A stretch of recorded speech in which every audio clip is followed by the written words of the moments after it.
তো বন্ধুরা দেখতে পাচ্ছ আমরা গেট বন্ধ করে দিয়ে যাচ্ছি, আমরা বাইরে যাওয়ার জন্য রওনা হয়ে গেছি। এবারে যাব আমরা দীঘার উদয়পুর বিচে।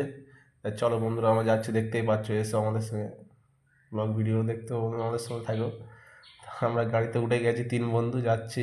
এই আমার বন্ধু আকাশ আছে, আকাশ ভিউ দিচ্ছে যে ভাই কতটা খুশিতে দেখাচ্ছে, আমরা আনন্দ আছি, দেখো যাচ্ছি ভাই, টোটোয় করে যাচ্ছি আমরা, দেখতেই পাচ্ছ তোমরা।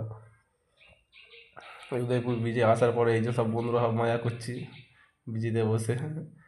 দেখো বন্ধু দাদারা কত মজা করছে, দেখো একটা কাকু এসে আমাদের সঙ্গে কত এনজয় করছে, কাকুটাও বাইরে সব একসঙ্গে বসে এনজয় করছি আমরা, দেখতেই পাচ্ছ। ফুল এনজয় করেছি দাদা এনজয় উদয়পুরে গিয়ে। কাকু তো খুব খুশি, কাকু আমাদের জিজ্ঞেস করছে তোমাদের ঠিকানা কোথায়, কাকু ফুল এনজয় করেছে আমাদের। কাকু দেখো কিরম ভাবে বলছে আমাদের সাথে কথা। তারপরে বিচে গেলাম, বিচে থেকে দেখে আমার ভাই ভিডিও করছে, আমি আমার ভাইকে ঘুরছি পানির মাঝখানে, দেখতে পাচ্ছ এই দেখো কি মজা উদয়পুরের বিচে। তারপরে উদয় বিচে বিচে কি মজা করলাম ভাই, কত বড় বড় ঢেউ আসছে দেখতেই পাচ্ছ হয় তোমরা, কত লোক, লোকে লোক লোক